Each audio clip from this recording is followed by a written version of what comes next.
Dear guests, again, welcome. We are now ready to get to the main part of our conference, the first plenary session titled TEPSA's Recommendations and Perspectives on the Objectives of the Trio Presidency, Poland, Denmark, and Cyprus. I will now invite to the floor the Deputy Minister of Migration and International Protection of the Republic of Cyprus, Dr. Nicholas Ioannidis, for his keynote speech.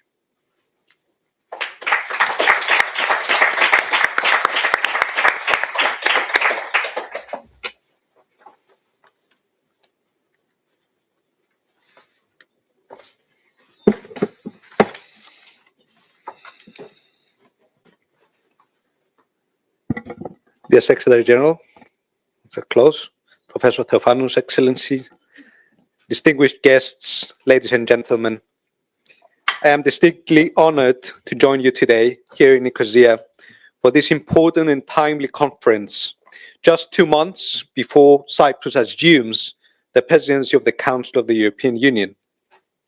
First, allow me to extend heartfelt thanks to the TEPSA network for the initiative and for the invitation.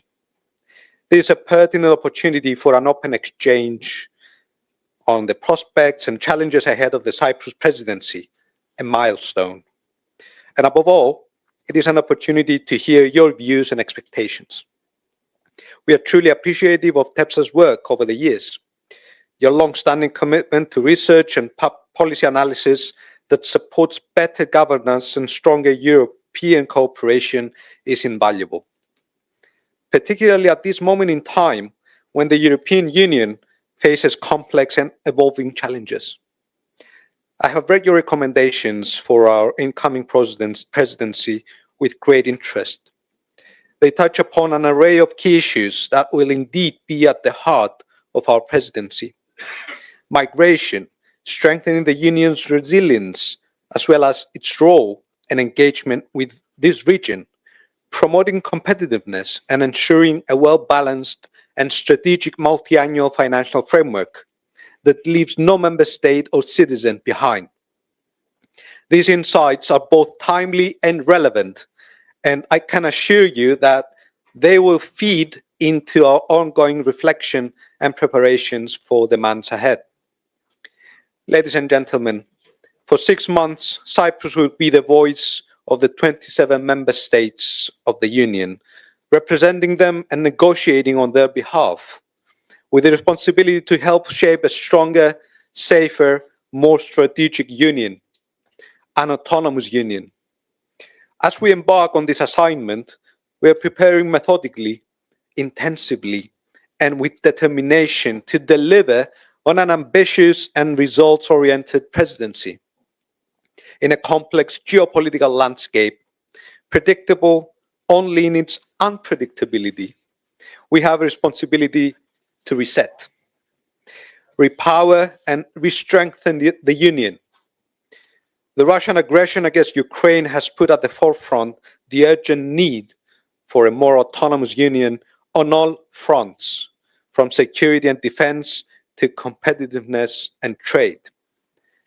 Unequivocal, steadfast support to Ukraine will continue during our presidency on all fronts. It is a litmus test for the European Union, for Europe, and it is about our security architecture. The effort is to achieve greater strategic autonomy while navigating the challenges of balancing competing interests and security threats. And so this is a moment of responsibility. But above all, it's a moment of great opportunity, and Cyprus will seize it, determined to bring results that address the challenges we face, that our citizens face. We will assume it as the Union's last member state under belligerent occupation, and at the same time, as a country that is outward-looking with a strong, resilient economy.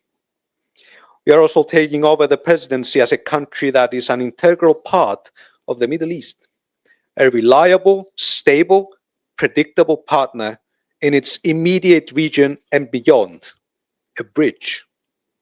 Cyprus has fully embraced its geography as an indispensable component, an asset in its foreign policy, from fulfilling our moral obligation to the region and delivering the Amalthea Maritime Corridor for the provision of aid to alleviate the tragic humanitarian situation, to acting as an evacuation hub during conflicts in Sudan and the Middle East.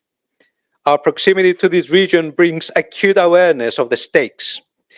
We know all too well that European security is inextricably linked to its southern neighborhood due to shared challenges like terrorism, migration, and regional instability.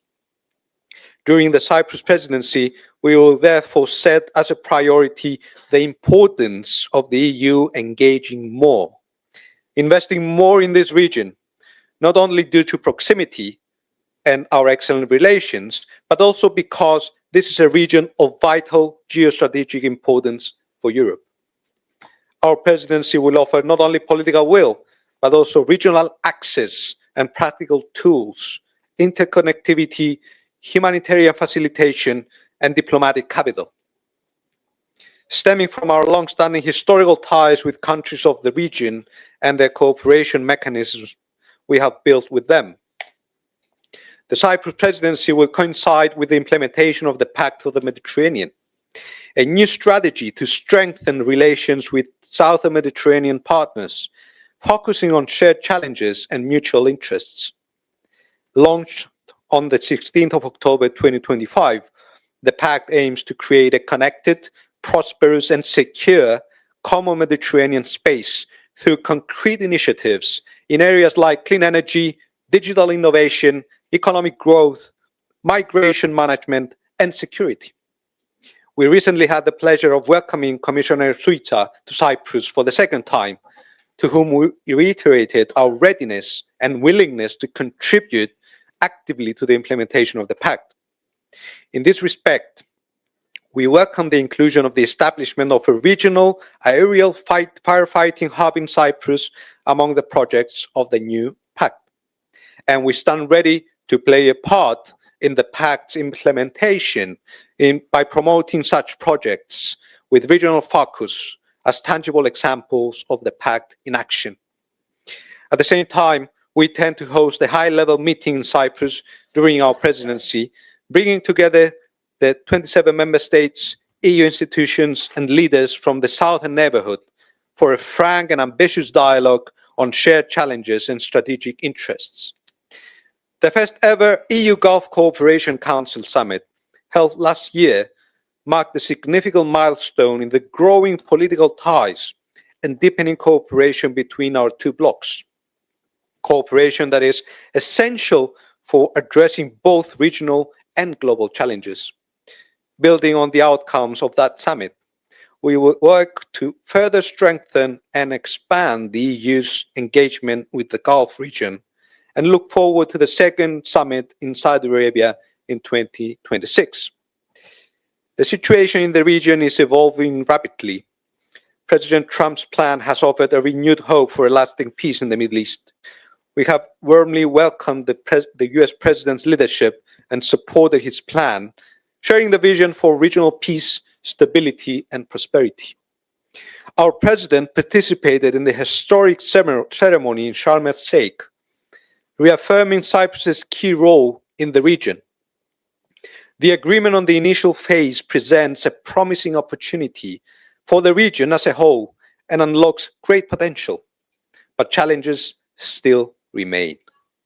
The EU is uniquely positioned to play a pivotal role in this sensitive situation and contribute to the comprehensive plan aimed at stabilizing the region, to go from being a payer to a strategic player. Cyprus, as the closest EU member state to Gaza and a trusted partner of the United States, Israel, and Arab countries, has put together a 6-point proposal offering practical, security-anchored, and humanitarian post-conflict recovery contributions to support the implementation of President Trump's 20-point Gaza peace plan. The proposal was presented by President Christodoulidis at the October European Council last week. Its role aspires to complement regional and international efforts and help the EU elevate from donor status to strategically operational engagement. Ladies and gentlemen, turning to the EU's eastern borders, we underline that Russia's war of aggression against Ukraine is not just a regional issue, it's a European one. Cyprus itself, still experiencing the consequences of foreign aggression and illegal occupation by Turkey, stands in full solidarity with Ukraine. Our historical experience strengthens our resolve to support Ukraine in its struggle to defend its sovereignty, territorial integrity, and the principles of international law.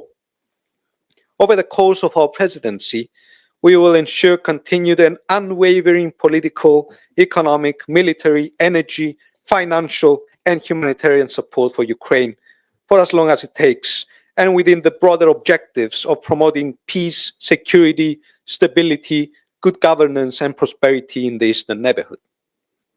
Cyprus will make enlargement a key priority of its presidency, promoting it as a geostrategic investment that expands the EU space of security and stability. Our presidency will strive to advance the enlargement agenda, actively supporting the candidate countries on their path to accession, affirming that the enlargement process continues to be merit-based and depends on the objective progress made by each of the partners. We stand ready to support Ukraine and Moldova in the European path in a pragmatic and principled manner. The enlargement of the EU towards the Western Balkans is a geopolitical necessity and a promise of peace, stability, and prosperity. Cyprus will continue to drive the enlargement agenda forward and to actively support the Western Balkans on the path to accession, including during its presidency. We support strengthening our relationship with the UK, a like-minded partner, especially in the current geopolitical context.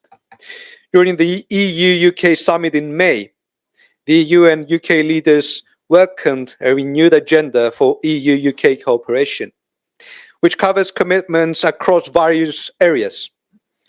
We intend to build on this momentum and promote deeper bilateral cooperation between the EU and the UK. Same goes for our vital strategic ally, the United States. We support a strong and comprehensive EU-US partnership. Our security environment continues to evolve rapidly, and the European Union is facing an increasingly complex and hostile security environment in the eastern and southeastern periphery. We are among the constant advocates of decisively enhancing EU strategic autonomy. For us, the EU's strategic autonomy is the capacity of the European Union to reinforce its strategic footprint in the global arena and assume a more active and operational role in global affairs. We intend to continue the focus on strengthening European common defense readiness and security during our upcoming presidency by promoting defense innovation, developing the EU's defense industry production capacity, and advancing the integration of the EU defense market. Cyprus will also work to advance maritime security by supporting the implementation of the EU maritime security strategy. The focus will be on protecting critical sea routes and boosting situational awareness. In parallel, the presidency will enhance EU crisis preparedness and humanitarian response. Drawing on Cyprus's experience, it will promote best practices and support faster, more coordinated EU action in response to natural and humanitarian crises. The pandemic and subsequent unprecedented energy crisis demonstrated the need to take decisive action to safeguard and boost Europe's competitiveness and resilience. Strengthening EU competitiveness and economic prosperity will be at the core of our presidency's goal. We will work towards addressing fragmentation via single market integration, regulatory simplification, and capital investment deepening. reducing administrative burden, and rationalizing reporting requirements which undermine investment capacity and business innovation, especially for SMEs, will substantially contribute to strengthening the EU competitiveness. The new multi-annual financial framework, Mr. Secretary, must reflect the strategic vision and priorities of the EU for a stronger, strategically autonomous, and more competitive union. In this respect, we will work closely with the European Parliament, the Commission, and all Member States to shape a balanced framework. It is crucial for the EU to ensure that the new MFF effectively delivers on the emerging priorities, particularly in the areas of competitiveness, defence and security, while at the same time safeguarding treaty-based policies. It is also important that its architecture will enable the next MFF to respond quickly and effectively to unforeseen crises, including natural disasters or evolving geopolitical tensions, while also accommodating future enlargements. Ladies and gentlemen, Cyprus will prioritize a coordinated and effective approach to migration and border management during its presidency. We view migration as a shared European responsibility, one that demands coherence, solidarity, and collective effort. In this context, we consider the EU Pact on Migration and Asylum to be an indispensable step forward, a framework that will allow us to balance its many dimensions and move closer to a truly common and comprehensive European approach. The Pact did not emerge overnight. It is a result of a long and demanding journey. We've come a long way to reach this point, and our task now is to walk the final stretch together. By bridging the remaining differences among Member States and ensuring the Pact's orderly, timely, and effective implementation. Supporting full implementation of the Pact by June 2026, Cyprus will emphasize solidarity, partnerships with third countries, and improved return procedures through return hubs and voluntary return programs. It is also worth mentioning that an informal ministerial conference on the Pact will be hosted in Cyprus to mark the start of its implementation. Allow me a few more remarks on the Pact. At its core, the Pact rests on the timeless principles of international European law. Yet, we must be able to respond to realities before us. This requires tools that are firm but fair, proportionate yet humane. In this spirit, it is clarified that the concept of return hubs does not imply the outsourcing of asylum procedures to third countries. Rather, it concerns only those individuals who no longer have a legal right to remain within the Union. Furthermore, the Pact places particular emphasis on voluntary returns, an approach that Cyprus fully supports, as evinced by the successful operation of our assisted voluntary return program. At the same time, it is clear that when an individual no longer has a legal right to remain in EU territory, the Union must also be equipped with alternative lawful measures to address such cases. In Cyprus, this balanced approach is reflected in our own practice. Mechanisms has been established to facilitate voluntary returns. And indeed, over the last months, around 4,000 Syrian nationals have chosen to return to their country on a voluntary basis. This is not a development unique to Cyprus, but part of a broader regional trend, as documented in UNHCR's report, showing that many Syrians are opting to return home from a number of countries across the region. Looking ahead, Cyprus fully shares the view that legislative progress must advance with determination, but never at the expense of legality, quality, or the fundamental values that define our Union. We must also recognize that Europe continues to face intense migratory pressures that test our asylum systems and infrastructure. Finally, whereas narratives related to the instrumentalization of migration must be approached with caution and balance, Cyprus underlines that such phenomena are driven by the actions of certain state and non-state actors. Tackling criminal smuggling networks decisively and within the bounds of law remains indispensable to a balanced, humane, and effective migration policy.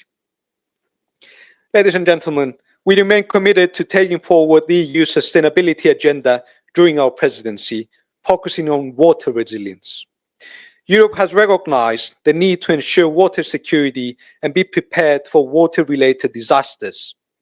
That is why the European Commission has recently developed a water resilience strategy to help the EU improve the way we manage water. We note with keen interest the recommendation of the TEPSA network for a water pact of the Mediterranean, bringing together riparian and coastal states to share data, coordinate basin management, and finance desalination technologies. We recognize that the challenges of desertification, drought, and water scarcity require a coordinated European response, and thus we need to ensure that these issues receive the attention they deserve. And as a final point, promoting affordable housing as a fundamental social right and a cornerstone of social cohesion in Europe will remain central to our efforts to deliver more for our citizens during our term. Cyprus welcomes the European Affordable Housing Plan and remains committed to take this work forward during its presidency. To this end, we'll host an informal ministerial meeting on housing. As the inherited agenda currently stands, the Cyprus presidency is expected to negotiate approximately 330 legislative files. Around 50% of these will be new legislative proposals.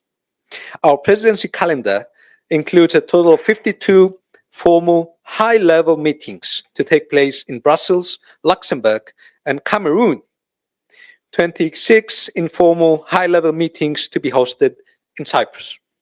In total, 258 informal meetings are planned to take place across Cyprus. A logistical challenge that we have worked on methodically as a government with a clear direction from President Christodoulidis. That this is a national mission and a top priority. An opportunity to enhance our role as a reliable and constructive member state.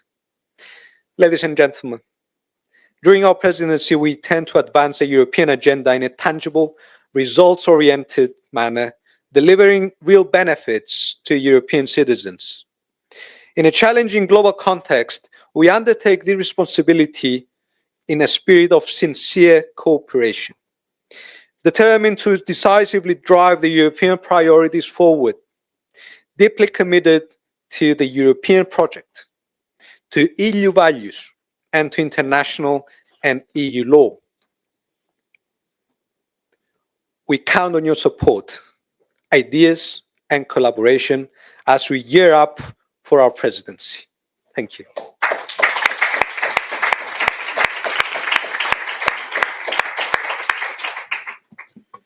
Thank you very much, Minister Ioannides.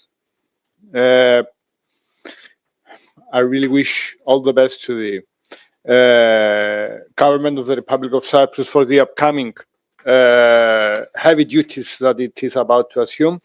Just a note on the Deputy Minister in person. I take the liberty to underline that he's not just the person who fills the chair of the Deputy Minister, but he's essentially also the person who created the chair, because he is the first Deputy Minister of Migration and International Protection in the history of the Republic of Cyprus. He assumed his duties at very challenging times, and quantitative data suggests that he is doing so pretty much successfully. Thank you very much for being with us today.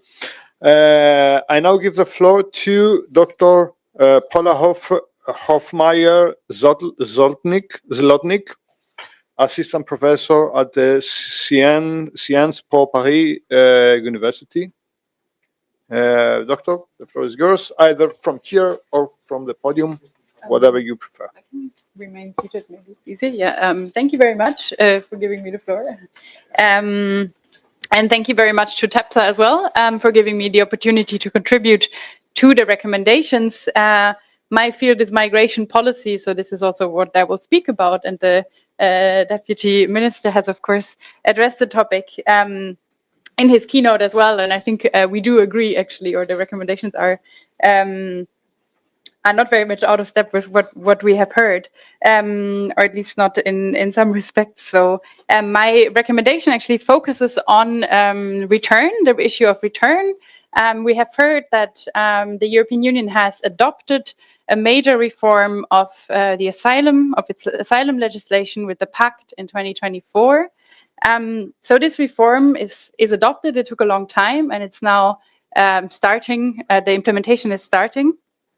But there is this other proposal on the agenda for a new return regulation, replacing the return directive that was adopted in 2008.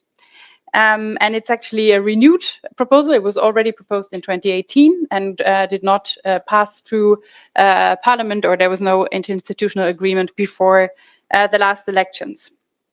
So why is the Commission putting forward this proposal? The Commission says, and we've also heard it, that there needs to be sort of more effectiveness in return, right? And the Commission often puts forward the return rate as an indicator of the ineffectiveness of return. Of course, when we're talking about return, we talk about the return of immigrants who no longer or don't have a right to stay to their country of origin or to a third country. And the Commission is arguing that the return rate is presently only at 20%, and that is too low. From research on return, I've done some research on Germany. We know that this return rate is actually a very imperfect measure of the effectiveness of return, and that is for several reasons. It measures the rate of deportations and voluntary returns to the number of return orders issued.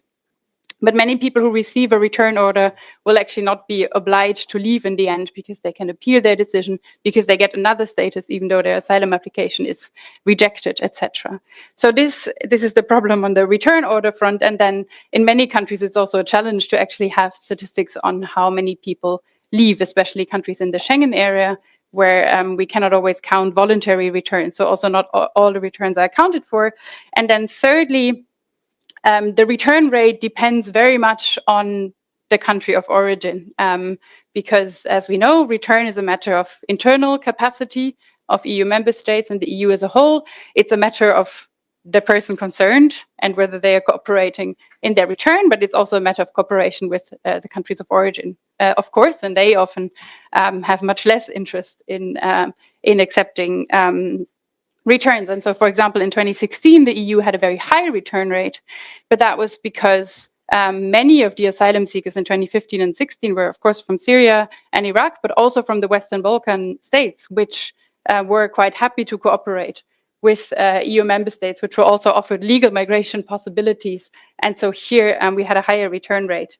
And so taking only this rate, the 20%, as the reason for we have to do more, I would argue, is likely to feed actually a narrative of failure. That the Commission, if they feed into this narrative that we're failing on return, well, then it will be very difficult to get out of this, and the EU is actually making itself more vulnerable to the populist and far-right threats that are benefiting from the image that the EU is not managing migration effectively.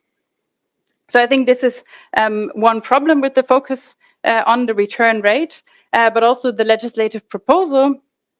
The changes that are suggested are unlikely to actually increase this return rate. These are, for example, changes to increase sanctions for non-cooperation, increase the grounds for detention, or increase the length of detention of asylum seekers. From research in Germany, we know that the vast majority of rejected asylum seekers who are detained for a month, often not longer, because detention serves really only the fulfillment of the return order, right? So if the country of origin is not cooperating, if it's not possible, then being able to detain a person for 2 years, while often a violation of their human rights, does not make the process more effective. And then we heard about the possibility of return hubs. It is very unclear how this might work in practice. It is the Commission is opening the possibility to member states to have these arrangements and agreements. But of course, from what we've seen over not only the last 5, but actually these proposals have been around for a long time, over 20 years. So far, they have never worked in practice. Sort of to conclude why then this proposal and this rush, I do think that it comes maybe out of a need to still respond to the pressure. But in the recommendations, I argue that there will always be pressure to do more from a far-right populist side that really just benefits from immigration to be on the agenda. And this is why the recommendation would be to not let the institutions, the presidency, be pressured into this and focus, as the deputy minister said, on legality and quality, not do sort of legislation for the sake of legislation and at the expense of legality and quality, and to focus also, as the deputy minister had said, very much on the successful implementation of what is already there, what has been agreed, and what will be quite a big challenge to implement, I think. So thank you very much.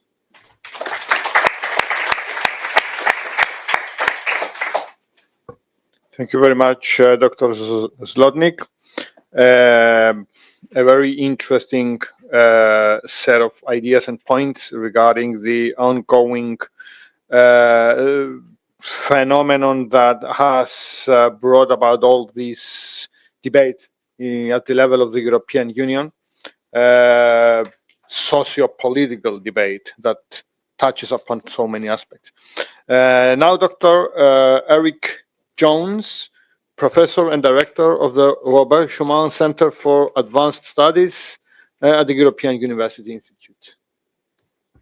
Well, thank you very much for giving me the opportunity to speak to this. I should say that Nicoletta Pirozzi and Richard Youngs are the ones who pulled these recommendations together, and they did so only with the support of Allegra Vermeer, who's the one who conned me into doing this paper in the first place.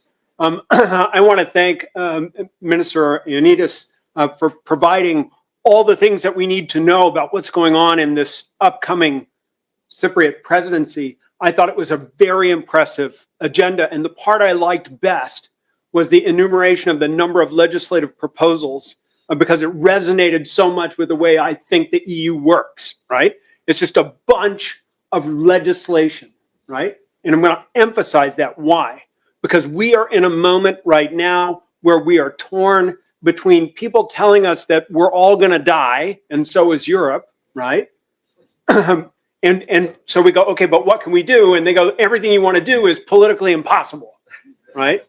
And so you're like, okay, well, maybe I'm going to play Nintendo in that case, because if it's politically impossible and we're all going to die, then there's no reason to read the news anymore. I'll just play Wordle all day long, right? And I'm really good at Wordle. And the reason that I say that is because the recommendation that I have for the Cypriot presidency is we have to get out of that narrative. We have to get out of a narrative of failure. I love that line that Paula just introduced, because if we don't get out of a narrative of failure, then we're not going to be able to persuade people to support the European project. It's not just that we give fodder to the far right to complain about Europe. Is that we demotivate all those people who are necessary to make Europe work. And so how do we create a narrative of success? A narrative of success that involves 330 pieces of legislation. I actually think it's easier than it sounds. And I'm going to start by stealing the most obvious piece of Minister Ioannides' argument. He says, look, we have to save water in the Mediterranean, right? As somebody from Texas, that sounds really weird. The Mediterranean is water, right? But we have to save water in the Mediterranean.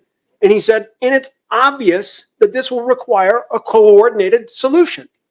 Why is it obvious? Well, simple. You can't stop people from drinking water, but if they all drink all the water all the time, then you run out of water. So you have to get everybody to cooperate in managing water. What if that's what the European Union does in every aspect of its work? What's this issue that Paula raises with migration? As the minister said, the pressure of migration into the European Union is incredible. Why? Because people want prosperity. They want access to the internal market. They want security, right? And as Paula points out, once they're in, they're very difficult to get out. You can do all the legal procedures that you want, but without really torturing these people, they're going to stay. Just like drinking water, they come to drink from the single market. And so what are we going to do? Well, the answer is obvious. We're going to have to find a coordinated solution. It's not a question of building a giant wall. We can't do that because just like water, they're going to get in to get it. And since they're going to come in, the coordinated solution is the result. We could make the same point about business. Why are all these businesses coming into Europe? Because that's where the money is, the largest consumer market in the world. And if we can't keep them out, what are we going to do? We have to figure out how to regulate them. 330 pieces of regulation, right? Not badly. We don't want to regulate them badly. We want to regulate them well. But you know what? The European Union is really good at that. The last time I heard 300 pieces of regulation, it was with the completion of the internal market in the late 1980s. And they said, what we're going to do is we're going to do 300 pieces of legislation. They said, how we're going to do it? Well, it's obvious we're going to have to do it through a cooperative solution. And so they began legislating 300 pieces of legislation, having amended the rules. And no one in the late 1980s would have told you that 15 years later, Europe would be the global leader in standard setting and regulation across all of these economic domains. The capacity to succeed is manifest. It's the result of a large number of very small decisions taken with determination, with nonlinear, path-dependent consequences. And we've already seen many of those decisions made, right? And this is the point I want to underscore. The completion of the internal market was a project about opening up Europe so that people could come in. The project we have now is about closing down Europe ever so slightly to manage better the people who are already there. You think about European enlargement as being the expansion of the European Union. The news is it's already expanded. They're already here. European enlargement is about enlisting the support of other governments to help us in managing the interdependence that we've already created. And that's also true with differentiated integration. The reason that we need to have partners in the Mediterranean is better to manage the situation inside the European Union. All those partnerships that the minister talked about are about managing things at home. And managing things at home is something that we can do and do well. But if you look at the decisions that you made, you'll notice that Europe is going in a completely different direction. It's going in a direction where there will be fewer restrictions on state aids in the internal market, fewer restrictions on concentration, more incentives to buy local products and to source them from trusted suppliers. And that's why there's an agenda that extends all the way from the United Kingdom and Norway down to the one word that the minister didn't mention, Turkey, right? Because we need these partners. We need these partners in order to control what's going on in the European Union itself. And enlargement is about that as well. And the beauty of all of this is, once you understand the nature of the problem, the solution is obvious. The solution is Europe. And Europe has already begun to go well down the path toward finding the goal. The presidency that Cypriot brings along is determined to take that path further. And everything the minister proposed as their agenda is coherent with that framework. Thank you.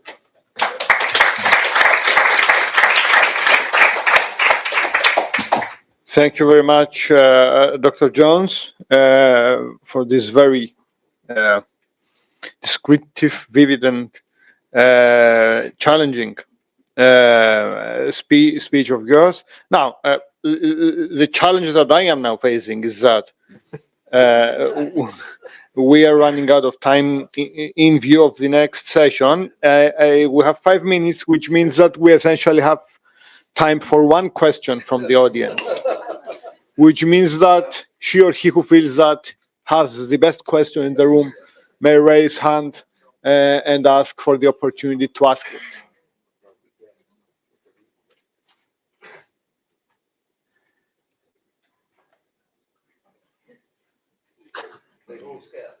I think we They're can all take a break. scared, yeah. If there's no one, Yeah. Sure. Yes. Can I also ask a question to the minister? Take advantage of the fact that Sure. he's still here. My name is Paul Schmidt from the Austrian Society for European Politics. Thank you very much for the keynote and, of course, also for the recommendation. And if I may, two very short questions, which could be seen as one. Erik just referred to phrase that the solution is Europe. Question to the minister. We took a taxi yesterday from Larnaca to Nicosia, and the taxi driver told us that Europe is bad. So what are your 2 or 3 arguments that you would use to convince the taxi driver that that the solution is Europe? Yeah? And the second point, without, just maybe you can give us a little bit of your insight, as I'm not so familiar with the situation here in Cyprus. Do you see any hope and opportunities, a new dynamic for a reunification of Cyprus? Thank you very much. By the way, I saw a meme recently. It was a photo with a bunch of taxi drivers holding their cell phones. And the illustration was saying that in reality there is no ChatGPT. It's the taxi drivers who answer your questions.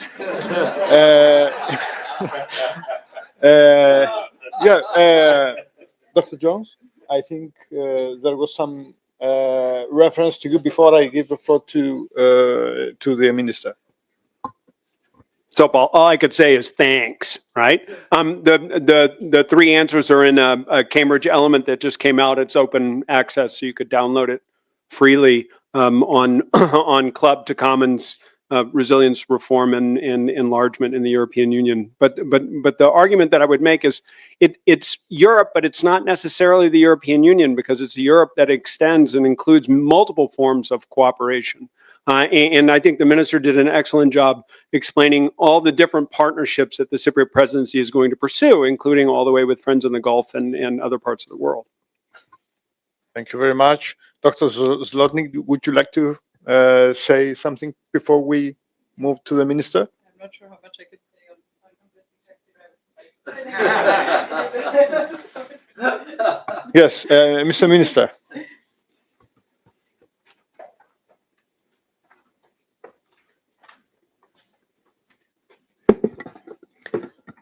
First of all, I'd like to thank our panelists for the recommendations and input. Very useful and valuable remarks. Turning now to the questions. Thanks for the questions. I mean, there's so many jokes about taxi drivers. And your first question brought to mind a very interesting video produced by the British during the Brexit period. So it was Patrick Stewart, Star Trek star Captain Picard, who was actually outlining the positive elements of the EU. And we don't need, of course, we don't need Patrick Stewart to number the the positive elements. I mean, interconnectivity, transit of people, of ideas, of goods. But I think as an international lawyer, the rule of law, the fundamental values, the protection of rights. I mean, 80 years ago, it wasn't that easy to support this notion, the human rights, international law, EU law, though there's an array of rules, regulations, directives that actually make our lives better, not just easier, but better. They offer quality, they improve the standard of living, they safeguard our dignity. And I think that's one of the most important achievements of the European Union, apart from, more tangible results that we've been experiencing all these years.